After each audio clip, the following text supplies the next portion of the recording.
이제 다 같이 일어나셔서 영과 진리로 주 예배를 하나님께 드리시겠습니다.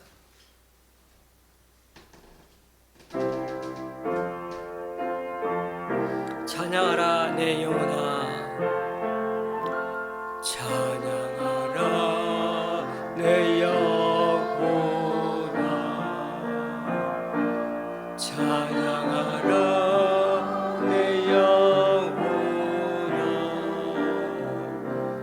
내 속에 있는 것들아 다 찬양하라.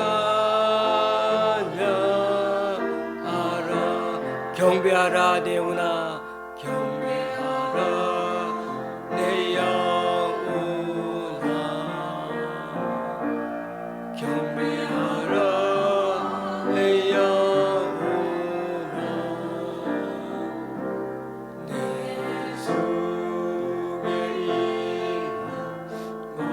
것들아 다 경배하라. 감사하라, 감사하라 내 영혼아, 감사하라 내 영혼아, 내 속에 있는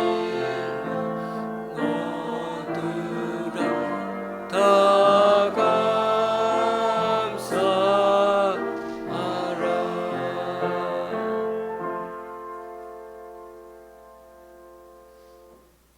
아침에 나로 하여금 주의 인자한 말씀을 듣게 하소서. 내가 주를 의뢰함이니이다. 내가 다닐 길을 알게 하소서. 내가 내 영혼을 주께 드림이니이다. 여호와여, 나를 내 원수들에게서 건지소서. 내가 주께 피하여 숨었나이다.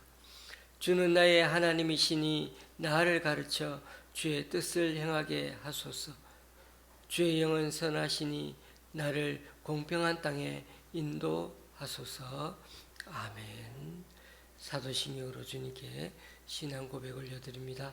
전능하사 천지를 만드신 하나님 아버지를 내가 믿사오며 그 외아들 우리 주 예수 그리스도를 믿사오니 이는 성령으로 잉태하사 동정녀 마리아에게 나시고 본디오 빌라도에게 고난을 받으사 십자가에 못 박혀 죽으시고 장사한 지 사흘 만에 죽은 자 가운데서 다시 살아나시며 하늘에 오르사 전능하신 하나님 우편한 자 계시다가 저로서 산 자와 죽은 자를 심판하러 오시리라. 성령을 믿사오며 거룩한 공예와 성도가 서로 교통하는 것과 죄를 사하여 주시는 것과 몸이 다시 사는 것과 영원히 사는 것을 믿사옵나이다. 아멘. 자리에 앉으셔서 찬송 6장 찬양하시겠습니다.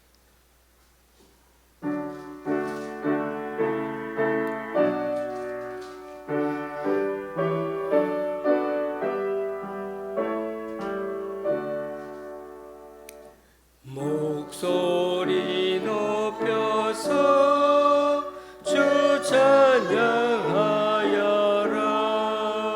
영광과 권세와 존귀와 위엄을 오늘이 다스리시는 만왕의 왕께 돌려라.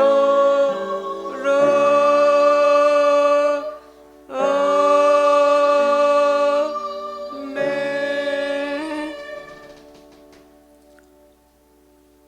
교동문 84번을 다 함께 교독하시겠습니다.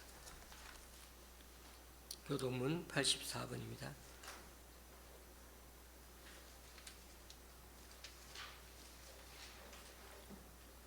믿음은 바라는 것들의 실상이요 보이지 않는 것들의 증거니 선진들이 이로써 증거를 얻었느니라. 믿음으로 모든 세계가 하나님의 말씀으로 지어진 줄을 우리가 아나니 보이는 것은 나타난 것으로 말미암아 된 것이 아니니 믿음으로 아벨은 가인보다 더 나은 제사를 하나님께 드림으로 의로운 자라 하시는 증거를 얻었으니 하나님이 그 예물에 대하여 증언하십니다. 그가 죽었으나 그 믿음으로써 지금도 말하느니라. 믿음으로 에녹은 죽음을 보지 않고 옮겨졌으니 하나님이 그를 옮기심으로 다시 보이지 아니하였느니라. 그는 옮겨지기 전에 하나님을 기쁘시게 하는 자라 하는 증거를 받았느니라. 믿음이 없이는 하나님을 기쁘시게 하지 못하나니 하나님께 나아가는 자는 반드시 그가 계신 것과 또한 그가 자기를 찾는 자들에게 상 주시는 이심을 믿어야 할지니라. 아멘. 찬송가 412장입니다.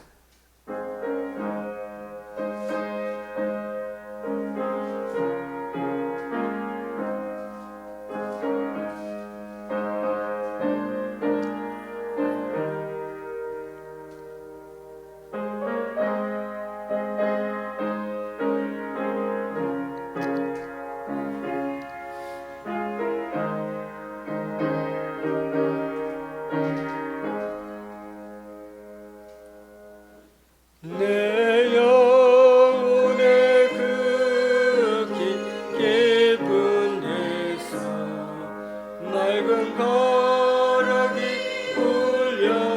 울려나네.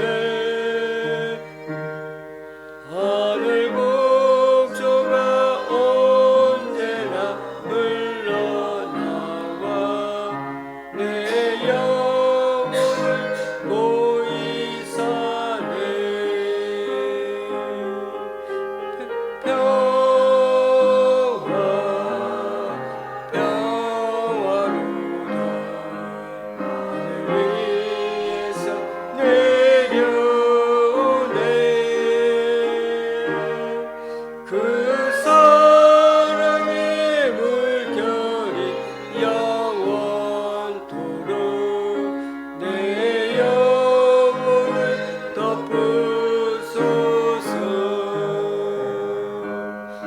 내 맘속에 솟아난 이 평화는 깊이 묻힌 보배로다. 나의 보화를 캐내어 가져갈 자 그 아무도 없으리라.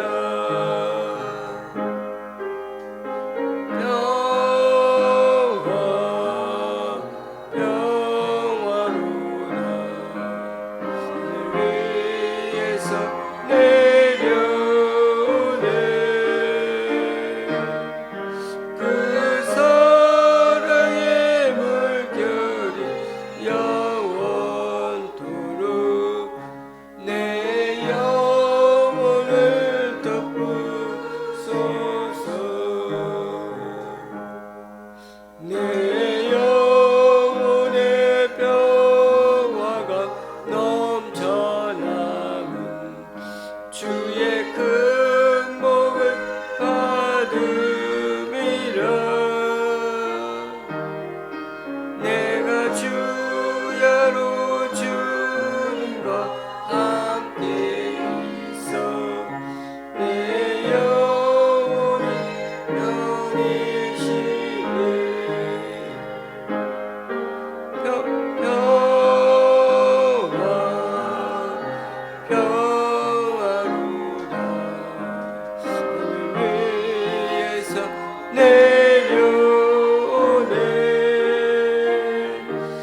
시간에는 주보 2면에 나오는 함께 기도문을 펴시고 읽으시면서 하나님께 중보하며 나아가기를 원하는데요.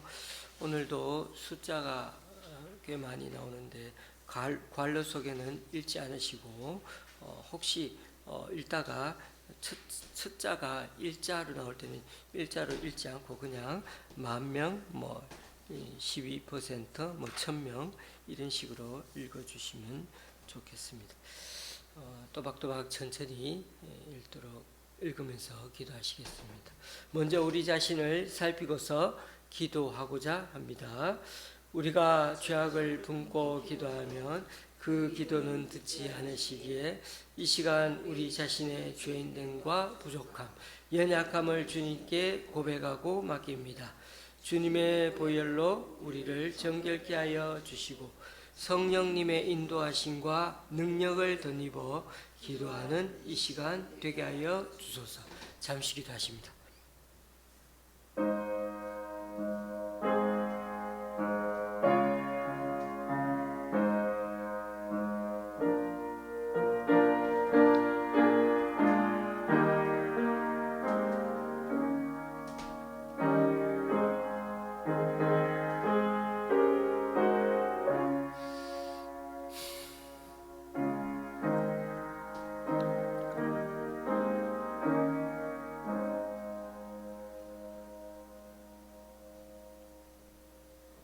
우리 교회 성도를 위해 기도합니다. 강춘자 권사님이 지난달에 입소한 요양원에서 장기적으로 잘 지낼 수 있도록 주님 도와주시고 정신적으로도 천국 소망에 대한 믿음을 회복할 수 있게 하여 주옵소서. 재활병원에 계시는 강순희 권사님과 수술 후 가려 중인 강만구 집사님, 그리고 넘어져서 크게 낙담하고 있는 강순자 권사님에게도 은혜를 더하여 주옵소서. 교회에 나오지 못하는 성도들을 긍휼히 여겨 주시고 때가 되어 주님을 예배하는 교회로 다시 돌아올 수 있도록 믿음을 더하여 주옵소서. 그 외 각 가정의 기도 제목에 기도하여 주시고 올해도 주님 붙들고 동일한 부지런함으로 묵묵히 나아가므로 소중한 영혼 한 명이라도 이곳을 예배자로 채워나갈 수 있도록 주님 인도하여 주옵소서. 폭염 문제와 고독사 방지를 위해 기도합니다. 타는 듯한 더위 속에서 건강을 위협하는 노약자들과 현장 노동자들을 온열 질환으로부터 지켜주시고 가뭄으로 타들어가는 땅을 긍휼히 여기시어 때를 따라 비를 내려주시길 주님께 기도합니다. 또한 자연을 회복시키신 일에 뜻을 모아 이 위기를 함께 슬기롭게 헤쳐나갈 수 있게 지혜를 주옵소서. 보건복지부가 프레시 매니저와 사회적 고립 예방을 위한 업무 협약을 맺었다고 합니다.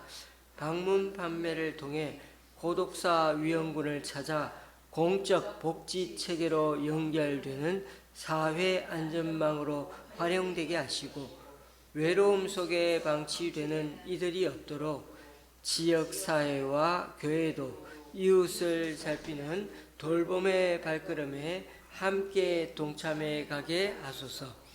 북향민과 체류 이주민, 외국인 근로자를 위해 기도합니다. 정부는 북한 이탈 주민을 탈북자가 아니라 북향민이라고 공식적으로 부르기로 했습니다. 서로가 더 이상 용어 논쟁에 사로잡히지 않고 북한을 고향으로 두고 있는 이웃으로 이들을 따뜻하게 바라보는 기회가 되게 하여 주소서. 이와 더불어 점점 늘어나고 있는 이주민 및 외국인 근로자들을 교회가 잘 환대하여 예배와 모임을 통해 위로와 안식을 얻게 하여 주소서. 폴란드에서의 우크라이나 난민 혐오 확산 문제를 위해 기도합니다. 전쟁 장기화로 인하여 폴란드에는 우크라이나 난민에 대한 증오 범죄가 올 상반기에만 해도 180건이나 될 정도로 100점 늘어나고 있는 중입니다. 5년째 되어가는 전쟁 피로감에 지쳐가는 우방의 정서가 서로 무너지지 않게 하시고 우크라이나 정부도 전쟁 종결을 위해 실효성 있는 국제적 해결을 찾아갈 수 있게 해 주소서. 테러와 학살, 납치가 끊이지 않는 나이지리아를 위해 기도합니다.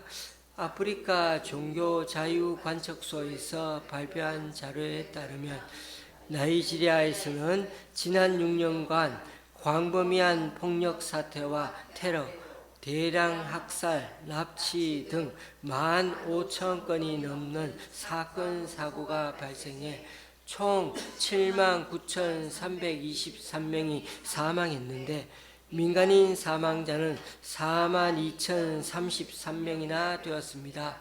그중 기독교인은 22,835명이었고 무슬림은 1,519명이었습니다. 테러 단체로는 플라니 무장 세력이 44%, 신원 미확인 단체에 의해 32%, 이슬람 극단주의 세력에 의한 사건이 12%였다고 합니다. 정부가 국민을 체계적으로 보호할 수 있는 군사력을 갖추게 하여 주시고 고난을 겪고 있는 나이지리아 교회와 교인들도 끝까지 믿음과 용기를 잃지 않고 신앙으로 이겨나가도록 주님 붙들어 주소서. 식량난과 보건 위기에 처한 우간다 난민 캠프를 위해 기도합니다. 우간다에는 수단과 남수단의 분장을 통해 이주한 난민들이 계속 늘고 있는데 13개 중 최소 7개 캠프에서 식량과 캠필품 30% 이상이 부족한 상황이라고 합니다. 우간다에는 난민이 200만 명이나 있는데 갈수록 원조 사건이 장기화되면서 60만 명에게만 그 지원이 가능한 상태입니다. 올해 예산도 80% 가까이 삭감되는 바람에 직원의 약 80%를 해고해야 했으며 5세 미만 아동의 급성 영양실조도 1년 만에 거의 50% 증가했습니다. 난민 캠프에 필요한 식량과 의료 지원이 속히 공급되고 교회와 선교 단체들이 나서서 사역을 지원하고 복음을 전할 수 있도록 주님 인도하여 주소서. 각자 우리 자신의 기도 제목과 예배를 위해 잠시 기도하십니다.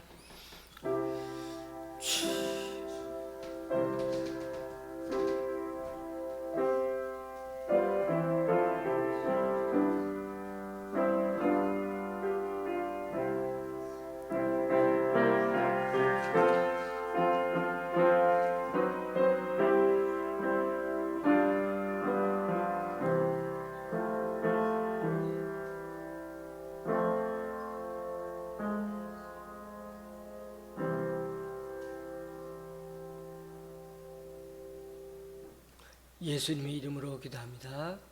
아멘. 오늘 우리에게 주시는 하나님의 말씀은 이사야 22장 15절에서 25절까지입니다. 제가 가지고 있는 구약 성경은 992쪽입니다. 이사야 22장 15절에서 25절까지입니다.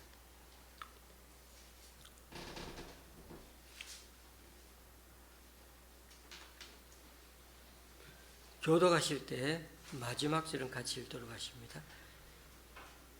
주 만군의 여호와께서 이르시되 너는 가서 그 국고를 맡고 왕국 맡은 자 셈나를 보고 이르기를 네가 여기와 무슨 관계가 있느냐 여기에 누가 있기에 여기서 너를 위하여 묘시를 받느냐 높은 곳에 자기를 위하여 묘시를 받고 반석에 자기를 위하여 처소를 쪼아내었도다.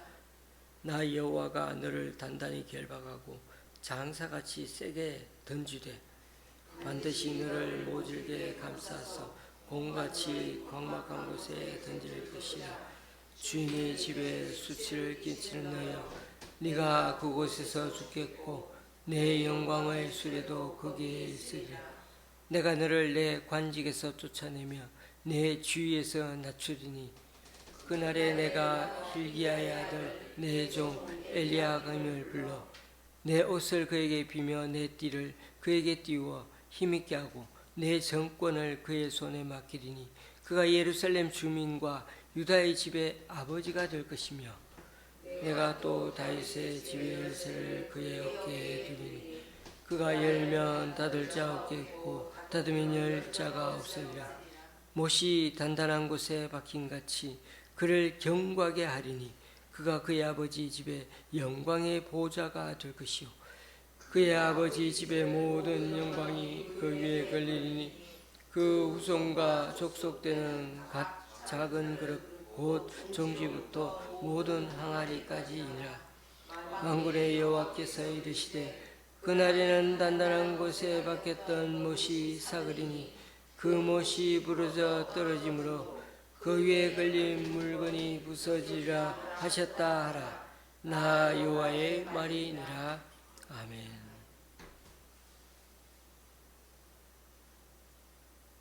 우리는 지금 이사야 선지자가 이스라엘을 향한 하나님의 진노와 심판을 선포하는 것을 계속 살펴보고 있습니다.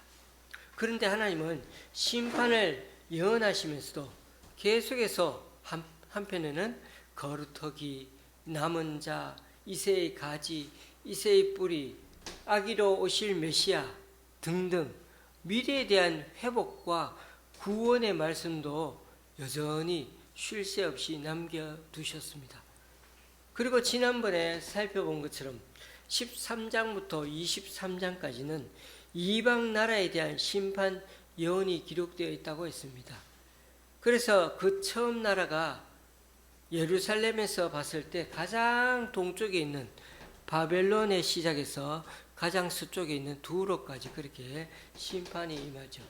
그래서 우리는 그 바벨론에 대한 심판을 살펴보면서 중의적인 표현인 계명성에 대한 얘기하면서 새벽별인 계명성이 바로 바벨론을 말한다. 또 그러면서도 중의적으로 한편으로는 사탄에 대해 교훈을 남기셨다고 말씀드렸죠. 하나님은 이렇게 시적인 표현을 써가면서 계속 의도적으로 너 계명성이여 라고 바로 눈앞에 있는 존재처럼 꾸짖듯이 2인칭으로 불려가며 사탄을 완전히 깨부숩니다. 그런 점에서 우리는 사탄의 존재에 대해서 너무 두려워해서도 안 되고 그렇다고 너무 무시하고 아무것도 아닌 것처럼 생각하는 것도 바람직하지 않다고 말씀드렸습니다. 그리고 진정한 계명성이 되어서 캄캄한 밤에 다시 찬란한 새벽별 여명이 찾아오는 걸 알려주는 분은 다름 아닌 예수 그리스도만이 새벽별이요 생명의 빛 그 자체시라고 말씀드렸습니다. 우리는 그냥 흉내내기이지 빛 자체가 아니라는 거죠. 그런데 교우님들, 이사야가 남유다 주변의 여러 나라들의 심판 예언을 이렇게 외쳤다고 해서 요나처럼 이사야가 다 그렇게 직접 니느웨 같이 찾아가거나 각 나라마다 직접 가서 그렇게 선포한 것은 아닌 것 같습니다. 그럼에도 이 예언을 각 나라 사람들이 이 이사야 예언을 들었다고 칩시다. 그렇다고 해도 아마 이 예언을 그들이 순순히 받아들이거나 수용했다고는 볼 수가 없습니다. 그런데도 하나님은 이 이방 나라들에 대한 심판을 계속 예언해 오시고 남겨놓은 이유가 뭘까요? 심지어 애국과 두로에 대해서는 후에 일부 회복하게 될 거라는 예언까지 여기에 19장에도 나오고 23장에도 나오는데 어느 시점으로 말씀드려서 이들이 애굽이나 또는 두로가 어떻게 회복되었는지는 역사 우리 책이나 이런 데 남겨진 것은 별로 찾아보기 어렵기 때문에 어떻게 다시 회복되었는지는 말씀드리기 어렵지만은 하나님은 결국 이스라엘만 아니라 열방 전체에 대해서 심판하실 뿐만 아니라 이 세상 전체 소망을 두고 계시다는 것을 알 수가 있습니다. 사도 바울이 왜 그렇게 열심히 이스라엘을 벗어나서 사마리아와 온유와 오데와 땅끝까지 이르러 내 증인이 되리라고 나아가게 되었을까요? 열심히 이방 나라들에게 복음을 전하는 이유는 하나님이 이방 나라들에 대한 자기 백성을 유대인으로 한정하지 않고 혈육으로 이해한 게 아니라 영적으로 이해하고 영적인 이스라엘, 영적인 유대인, 하나님 뜻을 그 뜻을 이루어 드리려고 이방인에게도 복음을 전하게 되었던 것입니다. 그런 점에서 이스라엘의 하나님은 가나안만 아니라 가나안 그 일부 지역만 다스리는 지역신이 아니고요. 바알과 아세라는 그 가나안만 다스리잖아요. 그런 신이 아니라 열국, 열방을 다 다스리는 온 우주의 하나님이시라는 것을 다시 한번 13장에서 23장에 여기서 심판을 하시면서 보여주십니다. 그런 점에서 이스라엘은 무슨 어려움이 터지기만 하면은 그들이 의지하던 하나님을 붙잡기보다 주변에 의지하던 나라들, 민족들, 거기에 더 이렇게 의지하려고 했는데 하나님은 이들 민족과 이들 나라들을 깨부수면서 이들조차도 다 하나님의 손아귀에 있다는 걸 하나님은 심판하심으로 확실하게 보여주셨던 것입니다. 그러니 그런 민족들 의지하지 말고 50보 100보야 하나님을 끝까지 붙들고 의지한다면 그에게서 구원이 나오게 될 것이라는 게 바로 이방 나라까지 심판하시는 하나님의 뜻이요 하나님의 그게 배려인 것입니다. 그래서 13장에서 23장까지는 여러 나라들의 심판이 기록되어 있는데 역사 자료에 확인되는 나라들도 있지만은 그 심판에 대해 확인이 좀 어려운 나라들도 여기 한 7, 8달 다 기록되어 있는데 조금 그럴 수도 있습니다. 여기에 또 흥미로운 점이 하나 있는데요.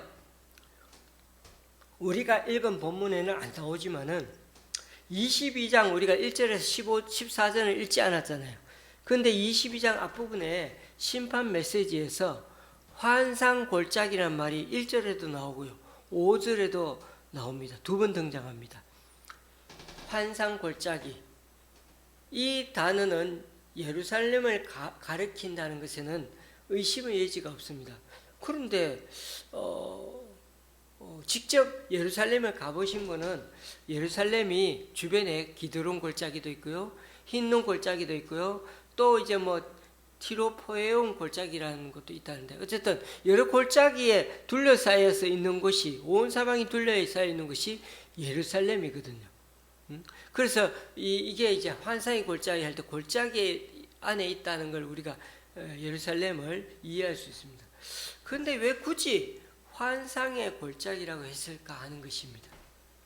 학자들 중에는 여러 의견이 있습니다만은 하나님이 다윗 왕조를 통해서 환상과 비전을 늘 말씀을 통해서 예언하시고 알려주셔서 그걸 가지고 이루어 가셨던 말씀대로 이루어 가셨던 곳이어서 이런 환상 골짜기라고 그렇게 용어를 사용했다는 겁니다.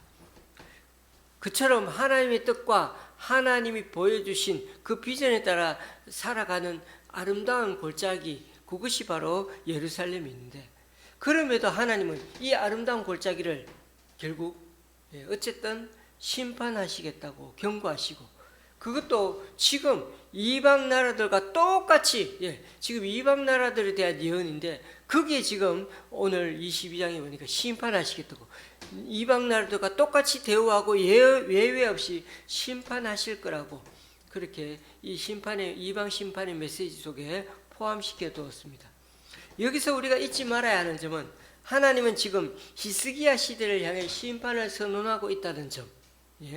우리가 히스기야 시대는 그래도 히스기야가 참 오랫동안 다스리면서 그렇게 은혜롭게 선한 왕으로 잘 믿으면서 하는 믿으면서 했는데 이런 생각 그것을 오늘 말씀을 통해서 다시 한번 깨부수면서 하나님 앞에 말씀을 정확하게 진지하게 받아들여야 한다는 것입니다.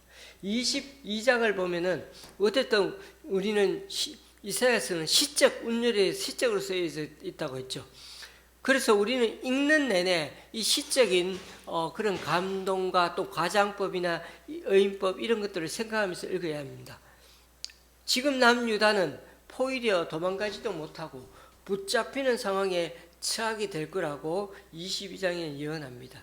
1절에 보면 적들이 어느 정도에 쳐들어오고 있는지 지붕에 올라가 살펴보다가 제대로 도망가지도 못하고 그렇게 순식간에 적들에게 당하게 될 거라고 그렇게 우리 이사야는 예언합니다. 그런데 여러분, 이 예언을 들은 백성들과 히스기야 신하들은 이사야 선지자를 비웃는다는 것입니다. 히스기야 왕이 지금 이렇게 통치를 잘하고 있는데 리더십을 잘 발휘해서 정말 9절에서 11절 사이에 보면은 성벽도 튼튼히 짓고 그 두 성벽 사이에 물줄기도 만들어 장기전에 대비해가지고 그러니까 결국은 아수르가 쳐들어와가 잘 물리치고 잘 국난을 극복하지 않았냐고 그렇게 자만한다는 것입니다. 그래서 그들 속에는 자기들도 모르게 이제는 더 이상 하나님을 의지하거나 앙망하지 않게 되었다고 그렇게 그 기록되어 있지 않습니까? 앙망하지 않기 시작했다고. 11절에 나오죠. 너희가 이를 행하신 이를 앙망하지 아니하였고 앙망하지 하나님을 바라보지 않는 거예요. 13절을 보십시오. 내일 죽을 거니 우리가 오늘 실컷 먹고 마시자. 너희들 그렇게 하면 살지만은 그러나 언젠가 너는 순식간에 그 멸망이 닥쳐올 거라고 이랬는데 이 사람들은 내일 죽을 거니 우리가 오늘 실컷 마시자. 왜요? 이사야 말을 들어보니까 이 말은 곧 예루살렘이 멸망한다고 이사야 선지자를 향해서 비아냥거리는 말이에요. 그래 내일 죽을 건데 우리가 오늘 실컷 먹어야지. 실컷 먹고 있자. 닭다리도 뜯고 고기도 먹고 내일 죽을 건데 뭐. 사실은 이사야를 비웃고 있지. 이렇게 평화로운 시대에 당시 이런 흐름으로 이사야서를 읽다 보면 바벨론의 사신이 찾아와가지고 그죠? 히스기야가 그들에게 간이나 썰개나 다 보여줬잖아. 성전 짓기도 보여주고 은근 보물도 보여주고 심지어 무기들까지 아무 거리낌 없이 다 보여주면서 자랑했겠죠. 하나님이 지켜주셨다 말하기도 하고 이렇게 자랑하면서도 사실은 자기 자랑이에요.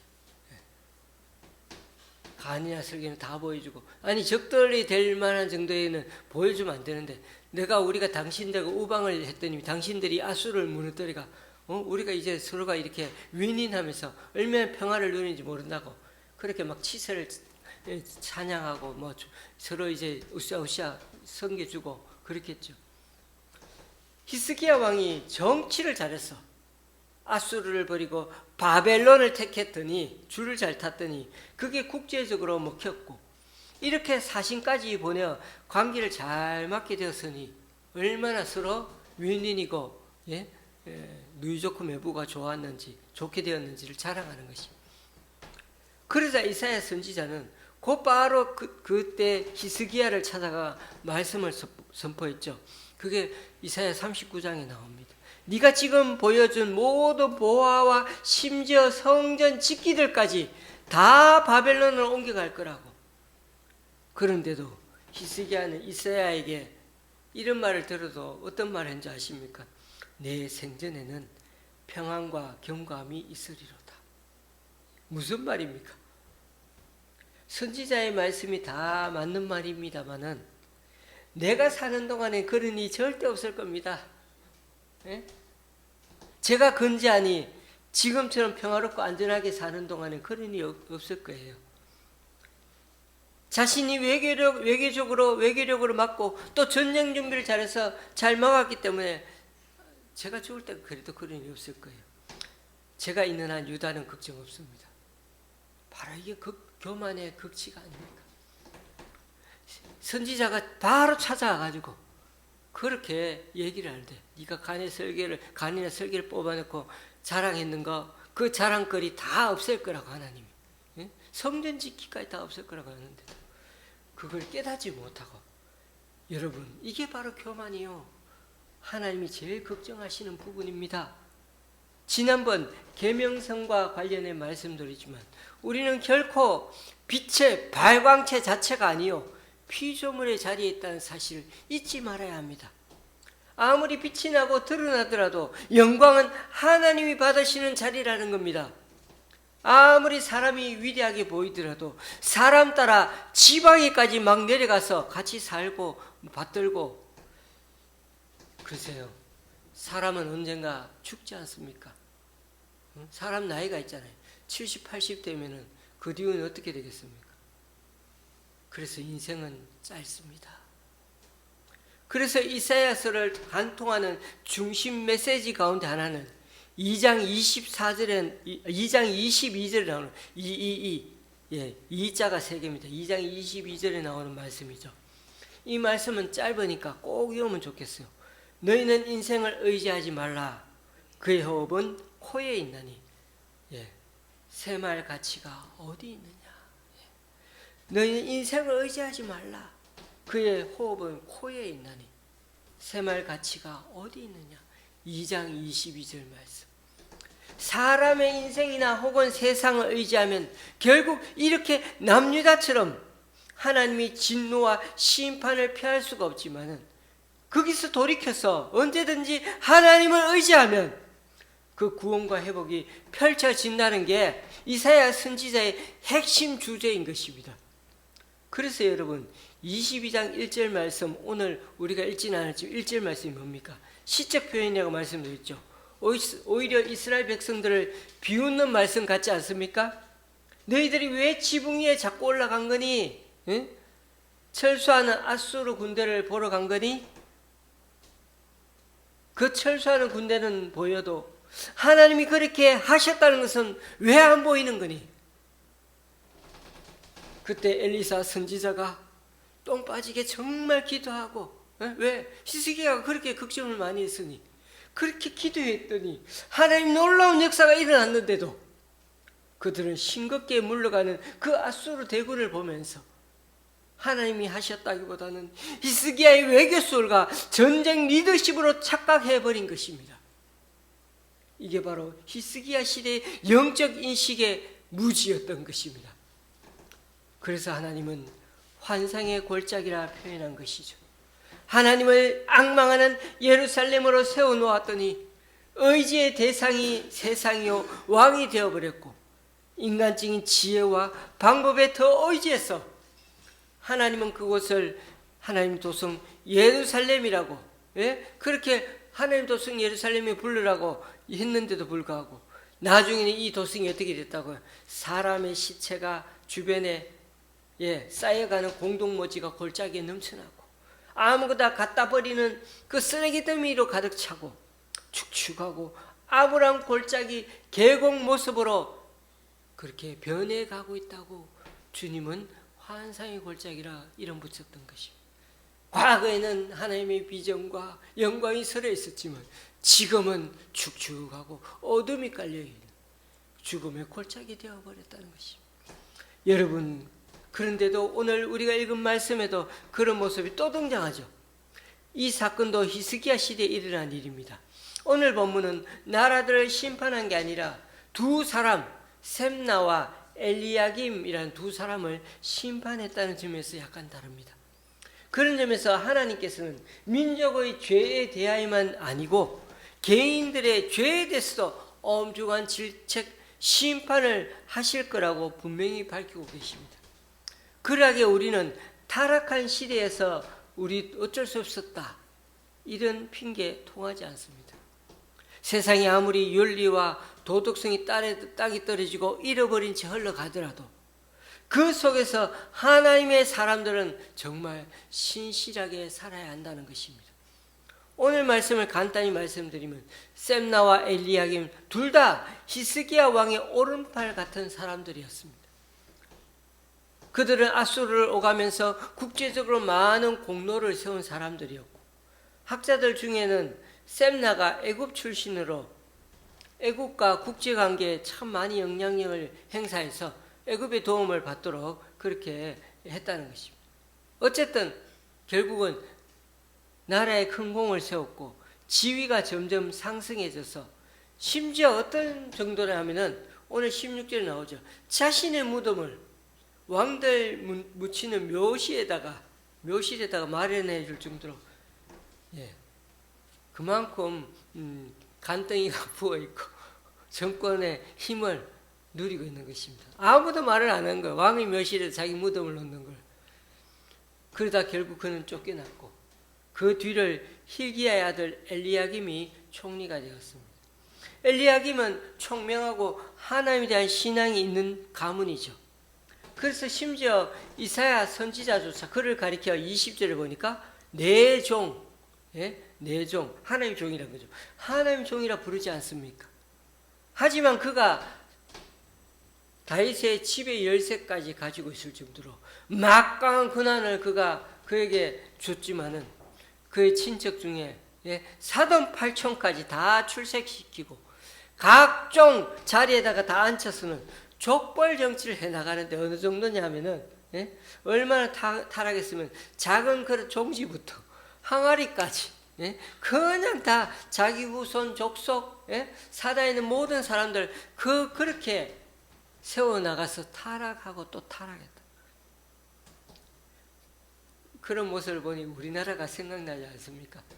셈나와 엘리야김의 행태는 마치 오늘날 우리나라의 타락한 고위 정부 관료, 국회의원들, 회사, 공기업 직원들 뭐 하나 참에는 자기 주변의 사돈 팔촌까지 다 그냥 막 줄대죠. 연줄대죠.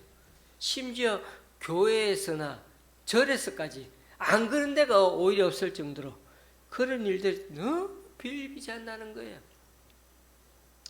교우님들, 다시 한번 강조하지만 목사에게 가장 큰 우상이 뭘까요? 오늘 히스기야를 잘 보십시오. 목회 성공입니다. 잘 되는 게 번영이 오히려 우상입니다. 처음엔 오직 목회를 위해서 정말 하나님이 잘 되기만 해주면 이 나라가 평안해지면 이렇게 기도를 하고 했는데 그것을 위해서 목회를 위해 하나님 뜻을 위해 정말 실천하고 하나님만을 드러내고 살았는데 어느 순간 점점 사람들이 많이 모이고 자신의 설교를 다들 좋아하고 막 매스컴에 또 자기도 많이 등장하고 헌금도 많아지고, 예? 전부 다 사람들이 목사님 하고 하니까 어느덧 자신도 모르게 이제 은퇴하게 될 때 정도 되니까 내가 이 정도 요구하는 것까지 뭐라고 하겠냐고. 하나님의 일이라는 명분 속에 자신의 명예와 야망이 점점 자리 잡는 것을 잘 알지 못하는 게 인간이라는 거죠. 그래서 이 말씀이 오늘 말씀이 무서운 겁니다. 하나님 말씀에 우리 자신의 마음과 중심을 정말 마음과 그 중심을 철저하고 냉정하게 돌아보고 비춰보지 않는다면, 예? 그것을 잘 구분하기 힘들다는 게 오늘 말씀의 요지가 아닙니까? 자신의 그 열심, 그 열정이 나중에는 어디를 향하고 있는지 자기도 잘 몰라요. 이 엘리야김도 열심히 살았는데 하나님 위해서 사는 것처럼 보이는데 자기가 뭘 잘못하고 있는지 몰라. 정말 나의 기도와 말씀이 올바른 동기에서 나온 것인지 제대로 정확하게 분별하지 않으면 자신도 모르게 우상을 만들어 섬기고 있는 꼴이 된다는 것입니다. 그런 점에서 우리 가정의 행복, 건강, 사업, 심지어 교회 사역 자체도 모두 우상이 될 수 있다는 것입니다. 우리가 하나님을 섬기는 것 같아도 사실은 나의 안녕과 번영이 주 관심사는 아닙니까? 기억하십시다. 하나님은 우리에게 결코 우리를 번영시키는 수단이 될 수가 없습니다. 우리에게 복을 주시는 분만이 아니라 우리를 통해 영광을 받으시는 분이 오직 하나님뿐이라는 사실도 절대 잊지 말아야 합니다. 오늘 말씀 23절 25절에 보면 엘리야김을 가리켜 단단한 곳에 잘 박힌 모처럼 그렇게 그의 인생을 견고하게 만들어 주시겠다고 약속하지 않았습니까? 그런데도 기억하십시다. 하나님의 축복을 받은 존재라 해도 그가 하나님 영광을 위해 살지 않는 순간 하나님은 그런 달란트와 은사를 나중에는 거두어시고 그 단단했던 못을 삭게 해서는, 예? 녹슬게 해서는 부러지게 해버리시는 분이 하나님이십니다. 아무리 단단하게 박혔던 못이라도 언젠간 녹이 슬면 거기에 걸어 놓았던 물건도 떨어지게 되어 있죠. 여러분, 남유다가 하나님의 백성이라고 봐줄 줄 알았습니까? 천만에요. 여기 이방을 심판하실 때 똑같이 심판해 버리시는 분이 하나님이십니다.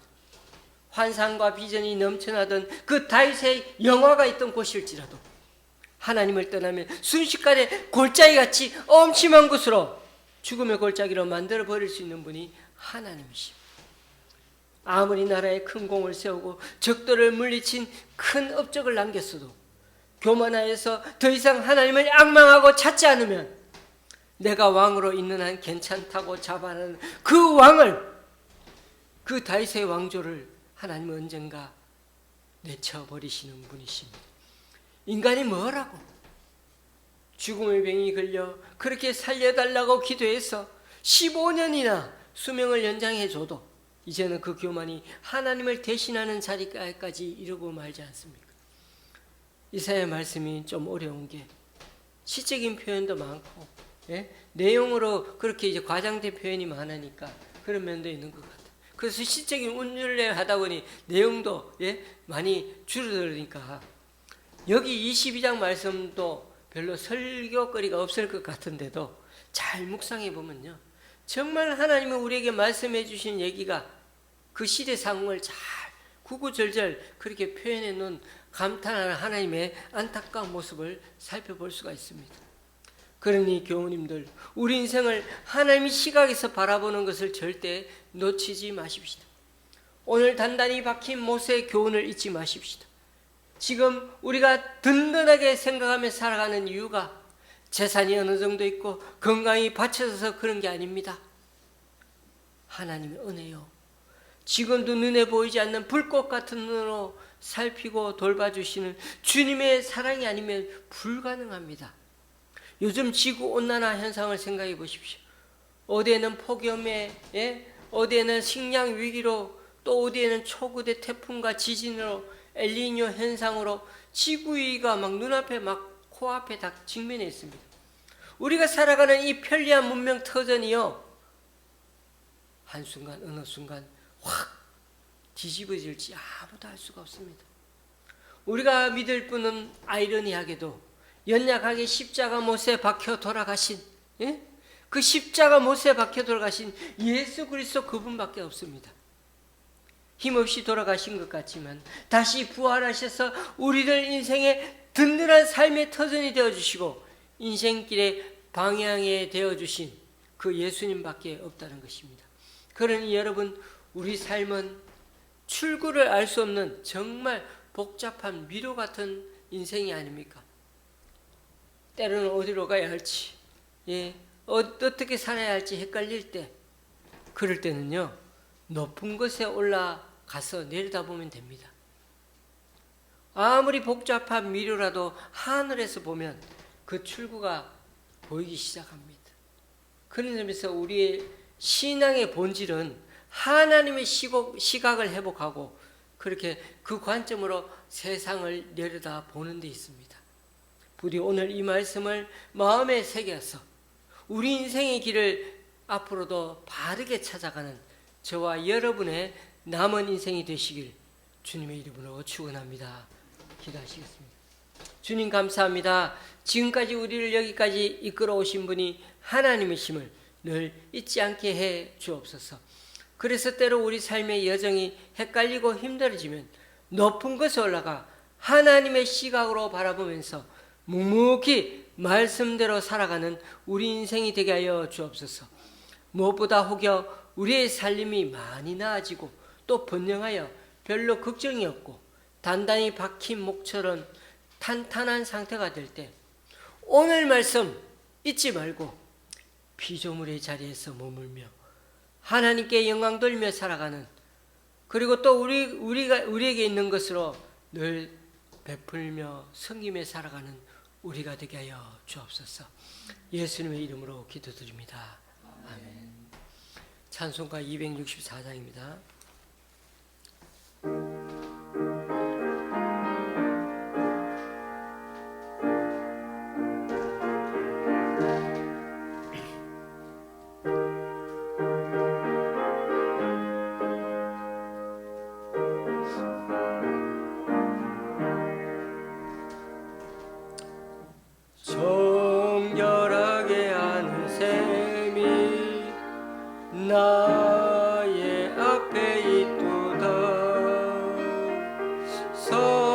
성령께서 공고하신 죄 씻으라 하시니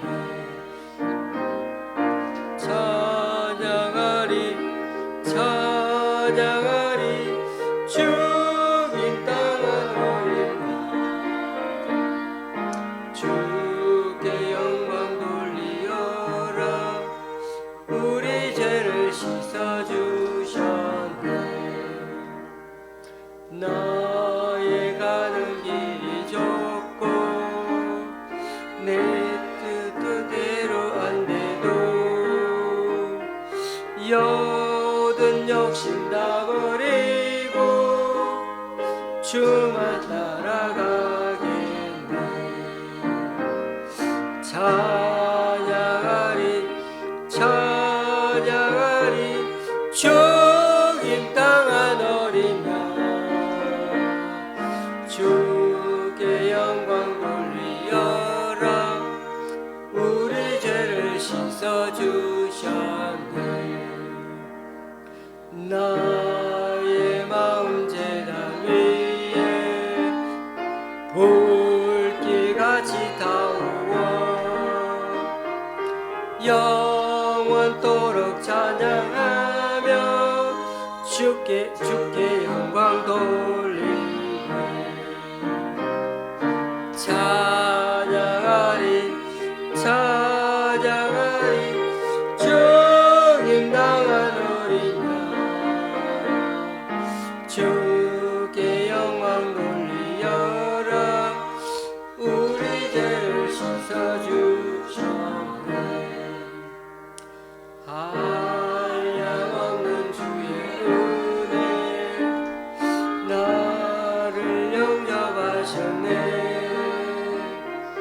내가 지은 모든 죄와 허물 용서하셨네 찬양하리 찬양하리 주님 당한 어린 양 주께 영광 돌리어라 우리 죄를 씻어주셨네 성부 하나님께 영광 성자 예수께 영광 성령님께 또한 영광 모두 돌려드리세 찬양하리 찬양하리 주님 당한 어린 양 주께 영광 돌리어라 우리 죄를 씻어주셨네 아멘. 이제 다 같이 일어나셔서 하나님께 예물을 봉헌하시겠습니다.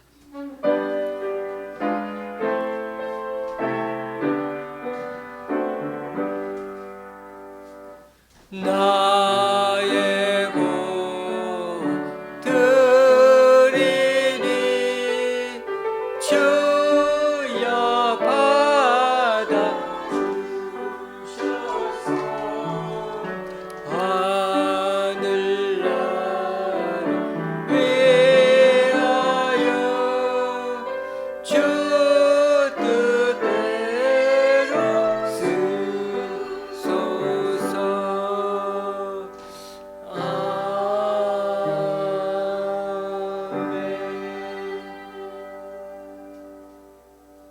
주님, 오늘 이 시간 주님 앞에 나와 각자 여러 모양으로 드린 헌금들 기뻐 받아주시고 쓰이는 곳마다 귀한 결실 맺을 수 있도록 크시는 총으로 덧입혀 주옵소서. 오늘도 3명의 주일헌금과 2명의 11조 헌금을 주님께 올려드립니다. 또한 광주의 집사님 가정에서 그리고 외부의 성도님이 귀한 예물을 하나님께 올려드립니다. 이분들의 헌신과 승김 귀하게 받으셔서 이분들 통하여 하나님 나라가 더욱 확장되게 하여 주시옵소서. 예수님의 이름으로 번기도 드립니다. 아멘. 앞뒤 장으로 인사 나누시겠습니다.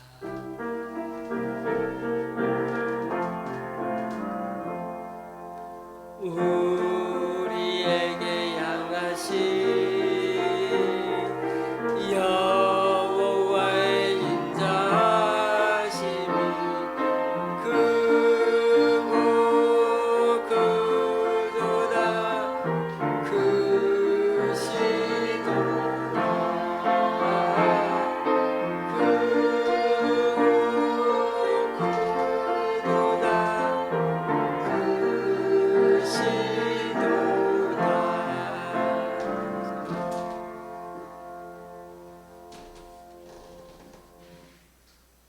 특별한 광고 없고요. 지난번에 우리가 한국기독교역사문화관에 가려고 했는데 더워서 조금 뒤로 연기해서 그렇게 가도록 하겠습니다. 우리 권사님들 또 우리 강만구 집사님 위해서 또 제부를 위해서 생각나실 때마다 기도해 주시면 감사하겠습니다. 우리 찬송가 53장입니다.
하나님, 우리 강미자 성도님 이렇게 또 하나님 앞에 헌금하셨는데 그 가정을 지켜주시고 특별히 부군되시는 분의 건강을 다시 회복할 수 있도록 은총으로 덧입혀 주옵소서.